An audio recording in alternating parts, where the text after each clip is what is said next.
There's a mountain in central Iran that most people have never heard of, and inside that mountain sits something American, and Israeli intelligence services have spent years trying to fully understand.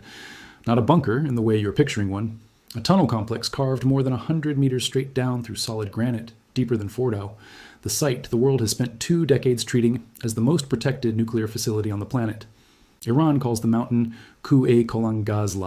Everyone else calls it by the name satellite analysts gave it years ago, Pickaxe Mountain.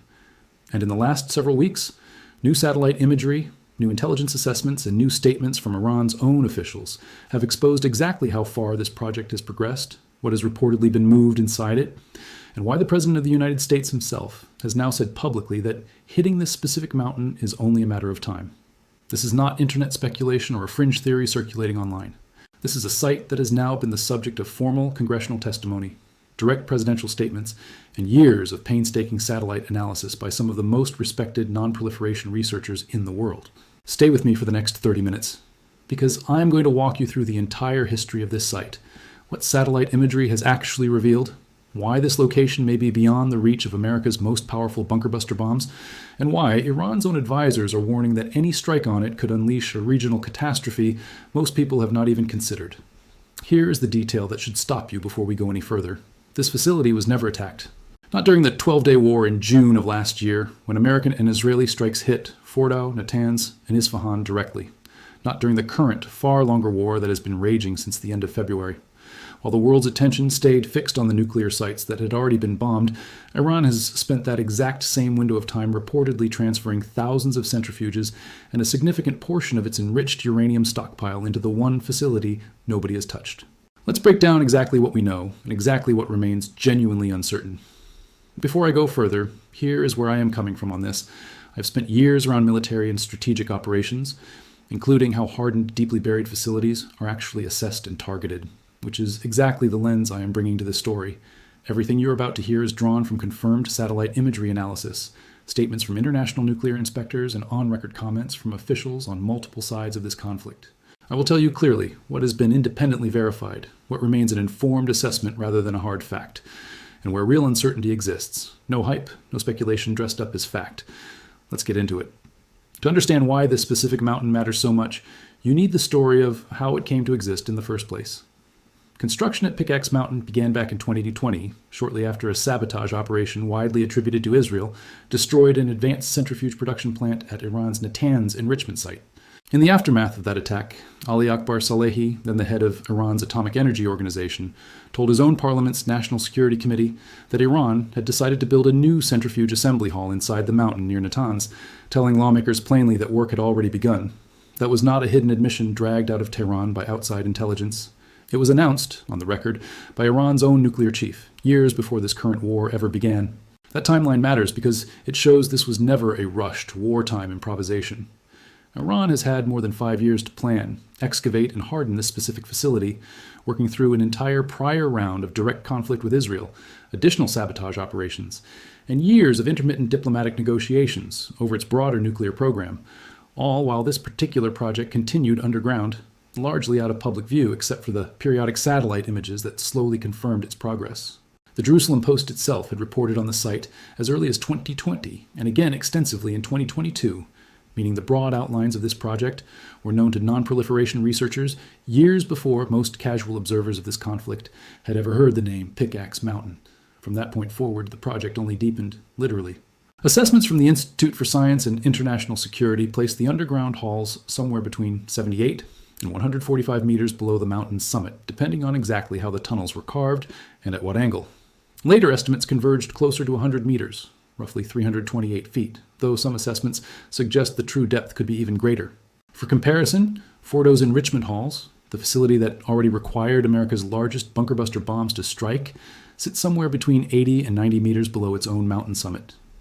Pickaxe Mountain was built by every available estimate to sit deeper into solid rock than the site the world has spent years treating as nearly untouchable. Now let's talk about what has actually changed recently, because this is where the story moves from historical background to an active, unfolding situation. The Wall Street Journal reported, citing Israeli and American officials, that Iran transferred thousands of uranium enrichment centrifuges into the underground facilities deep inside Pickaxe Mountain last fall, in the months following the 12-day war. That is not a minor detail. That means the equipment Iran uses to enrich uranium, the exact machinery targeted in previous strikes on Natanz and Fordow, has reportedly already been relocated into the one facility that has never been hit. Tehran has publicly claimed that Pickaxe Mountain is intended solely as a factory for producing and assembling centrifuges, not as an active enrichment site itself. Whether that distinction holds up, or whether the facility's true function has quietly expanded, is exactly the kind of claim that outside inspectors have had almost no ability to independently verify. Think about the logic behind that relocation for a moment, because it reveals something important about how Iran has adapted its entire nuclear strategy over the course of this war. Every previous strike on Natanz, Fordow, and Isfahan targeted infrastructure Iran knew was vulnerable, facilities whose locations, depths, and vulnerabilities had been studied by American and Israeli planners for years. Rather than attempting to rebuild that same vulnerable infrastructure in the same exposed locations after each round of strikes, Iran appears to have made a deliberate strategic bet. Consolidate the most valuable, hardest to replace assets, the centrifuges themselves and the enriched material, inside the one facility specifically engineered from the start to survive exactly this kind of sustained bombing campaign. That is a fundamentally different posture than simply repairing damage after each strike. It is a bet that depth and hardening can outlast whatever conventional firepower gets thrown at the rest of the program. I need to ask something of you before we go further into this, because a story involving satellite intelligence, nuclear inspectors, and competing government claims moves fast and gets flattened easily. If you want the full layered breakdown as new imagery and assessments come in, subscribe and turn on notifications now. I am tracking every credible update on this site in real time. Now, let's talk about exactly what satellite imagery has revealed in recent weeks, because this is where the phrase, "just got exposed," earns its place in the story. Commercial satellite imagery, reviewed by nonproliferation researchers, has shown continued vehicle activity, ongoing tunnel work, and entrance hardening at the site as recently as late June, despite Iran having agreed, under a ceasefire memorandum signed on June 17th, to maintain what that agreement called the current status quo of its nuclear program. David Albright, founder of the Institute for Science and International Security, wrote publicly that stalling the negotiations has its benefits, pointing out that in the weeks surrounding that exact agreement, Iran had been busy burying an entirely separate facility, the damaged Taliban II building, under new construction. Satellite images tracked that specific building through a public timeline, a skeleton structure visible in October, a metallic roof appearing by mid-November, partial concealment by mid-December, and by February, the structure could not be seen at all, fully hidden beneath what experts identified as a poured concrete structure. That same pattern of concealment has shown up at other sites too, reinforcing that this is not an isolated construction project, but a broader Iranian strategy of hiding damage and rebuilding capacity wherever international attention has drifted elsewhere. At Isfahan, satellite images showed Iran beginning construction of a similar protective roof over a structure near the facility's northeast corner, work that was completed in early January. The exact function of that specific building has never been publicly confirmed, though Israeli military officials previously indicated their strikes at Isfahan had targeted sites associated with centrifuge manufacturing, meaning the structure being concealed may be directly tied to rebuilding exactly the kind of production capacity those earlier strikes were meant to destroy. Separately, at Natanz, satellite imagery has shown continued excavation work at Pickaxe Mountain itself, with piles of dirt from the digging visibly growing in size over successive images, a physical, visible record of a project that has never actually paused despite years of international pressure and multiple rounds of direct military conflict targeting the broader complex around it. That pattern, construction and concealment work continuing steadily, even while diplomats were actively negotiating a status quo agreement, is not limited to the Taliban II building. It reflects the same underlying behavior analysts have tracked at Pickaxe Mountain itself. Continued tunnel entrance hardening, some entrances sealed specifically against attack, all while International Atomic Energy Agency inspectors have faced severely restricted access and, at certain damaged sites, been barred from entry entirely. A facility actively being hardened against strikes, at the same time, inspectors are being kept out, and a ceasefire memorandum is technically in effect, tells you everything about how much weight Tehran's stated commitment to a status quo actually carries in practice. Here is where the numbers become genuinely alarming, and I want to be precise about exactly what has and has not been confirmed.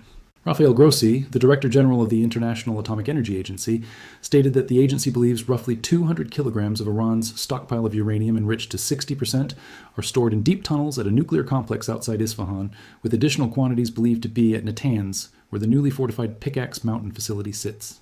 Iran's total stockpile of uranium enriched to that 60% level was estimated at roughly 441 kilograms as of last June, according to figures released by U.S. Central Command, an amount that, if further enriched to weapons-grade levels, nuclear nonproliferation experts have said would be sufficient for multiple nuclear weapons. More than half of that entire stockpile is believed to be hidden specifically inside the tunnels at Isfahan, according to available assessments, with the remainder distributed across other protected sites, including Pickaxe Mountain itself. It is worth pausing on what 60% enrichment actually means in practical terms, because the gap between where Iran's stockpile currently sits and full weapons-grade material is smaller than most casual observers assume. Weapons-grade uranium is generally considered to begin around 90% enrichment, and the technical work required to go from 60% to that threshold is a comparatively short step relative to the much larger technical effort required to enrich uranium from its natural state up to 60% in the first place. That is precisely why nonproliferation analysts have repeatedly flagged Iran's existing 60% stockpile as the more urgent concern in this entire conflict, rather than treating the broader question of Iran's nuclear ambitions as a distant future risk. A stockpile already sitting at 60%, protected inside a facility engineered to survive sustained bombing, represents a meaningfully shorter runway to a weapons-capable material than most of the public discussion around this war has fully conveyed. Let's talk about the American response to all of this, because it has become increasingly direct and increasingly public. President Trump has repeatedly and explicitly named this exact facility as a target, telling reporters directly that the United States will be hitting that area probably pretty soon, and adding bluntly that there's not a thing they can do about it. That is about as unambiguous as a public presidential statement about a specific, named military target gets, a level of specificity that stands out even in a war that has already featured plenty of forceful public rhetoric from this administration.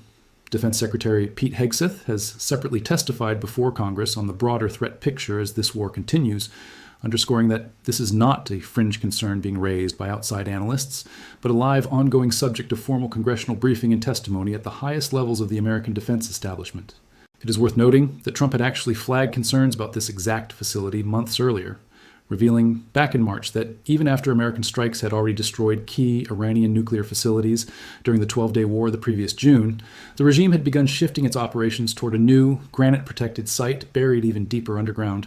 He specifically described Iran's ambition in blunt terms, saying the regime wanted to go a lot deeper, a comment that in hindsight reads as an early direct acknowledgement that American intelligence had already identified Pickaxe Mountain's expanding role well before it became the subject of widespread public reporting. Iran's response to that kind of direct presidential threat has been just as unambiguous. Tehran's state media reported that any American attack on Iranian nuclear facilities would be treated as an expansion of the war across the region, not a contained, isolated strike.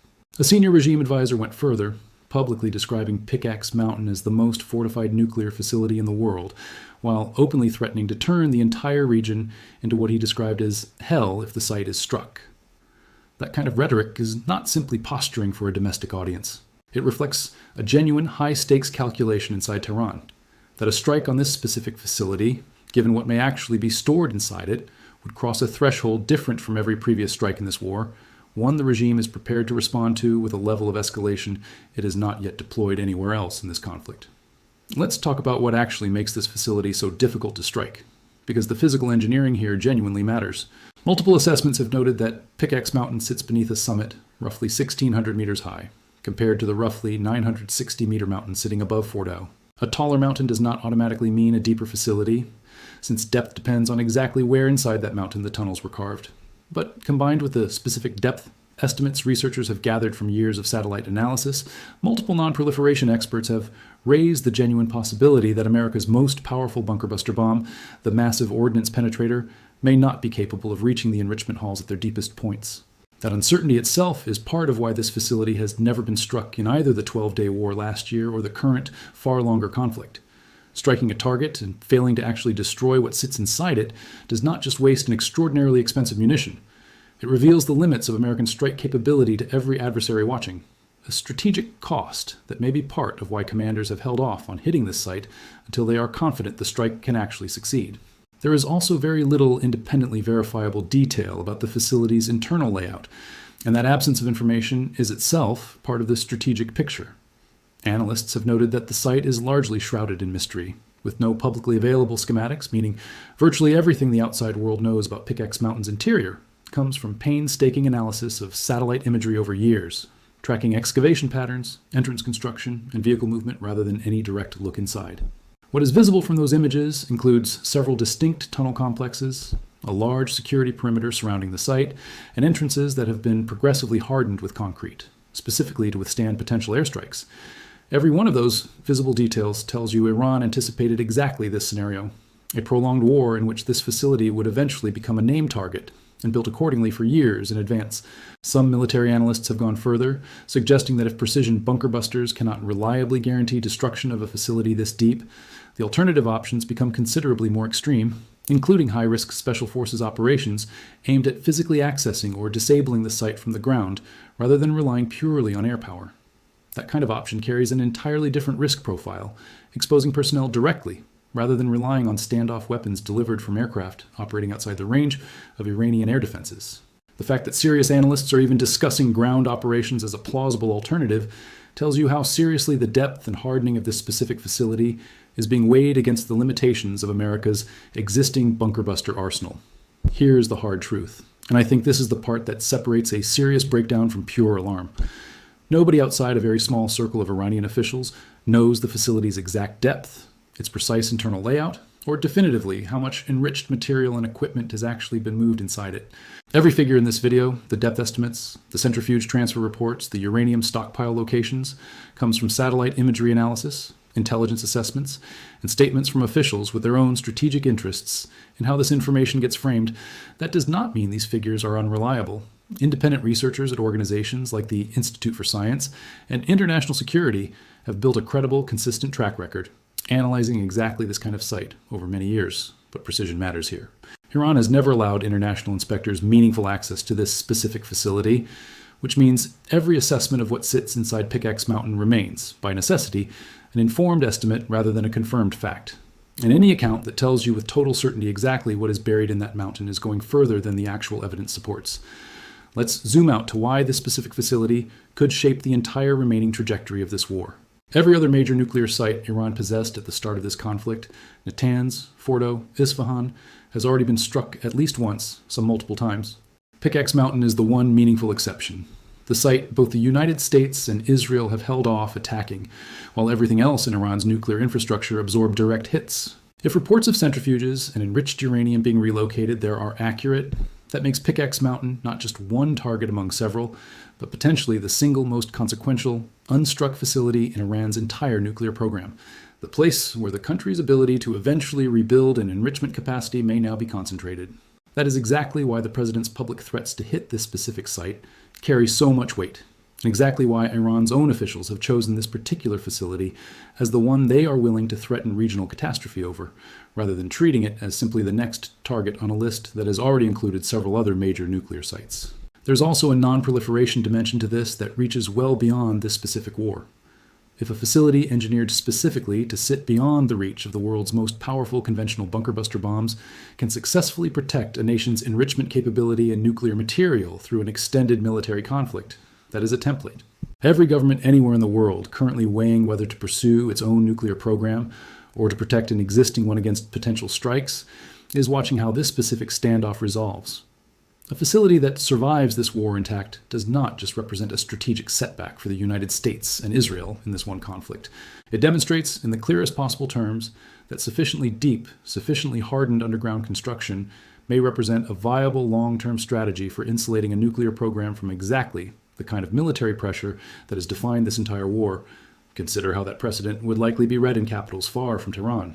A country watching Iran successfully preserve its core enrichment capability against the combined military pressure of the United States and Israel, arguably the most capable strike partnership on Earth when it comes to exactly this kind of hardened target, would take away a very specific lesson. That depth and concrete, applied early enough and consistently enough, can outlast years of sanctions, sabotage, and direct military conflict. That lesson would not stay confined to any one region.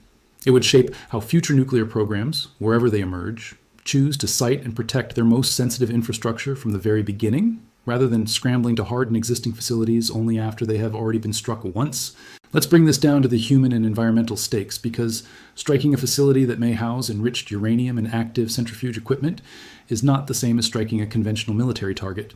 Nuclear nonproliferation experts have specifically raised concerns about what happens if enriched material is damaged rather than fully destroyed in a strike deep underground, given the difficulty of confirming after the fact exactly what happened to that material or whether any of it was dispersed.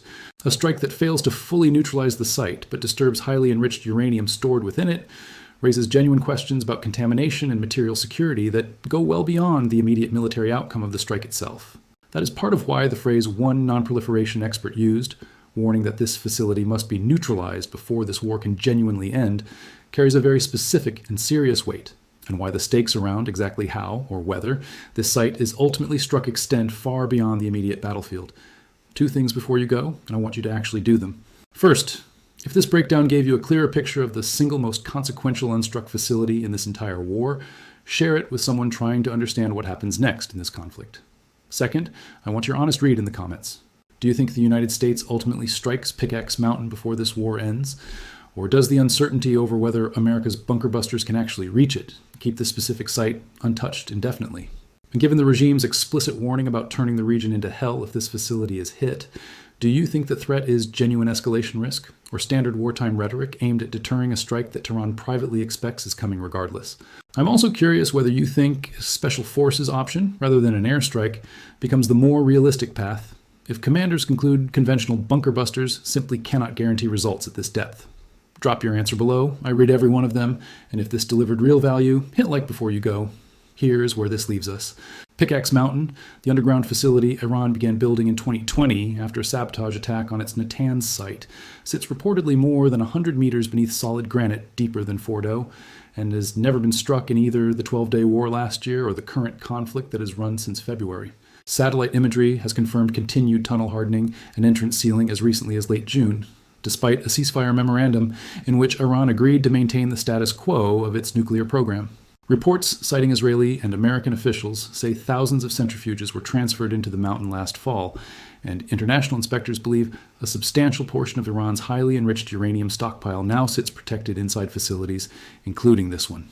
President Trump has publicly named this site as a target he intends to strike, while Iran's own officials have called it the most fortified nuclear facility in the world and warned that hitting it could unleash consequences across the entire region. Nobody outside a small circle of Iranian officials can confirm the facility's true depth or exactly what has been moved inside it. And the honest answer is that both the physical limits of America's strike capability and the true contents of this mountain remain genuinely uncertain. Keep watching this one closely, because how and whether this specific facility is ultimately struck may determine not just the final outcome of this war, but the future of nuclear proliferation strategy for every government watching this standoff play out.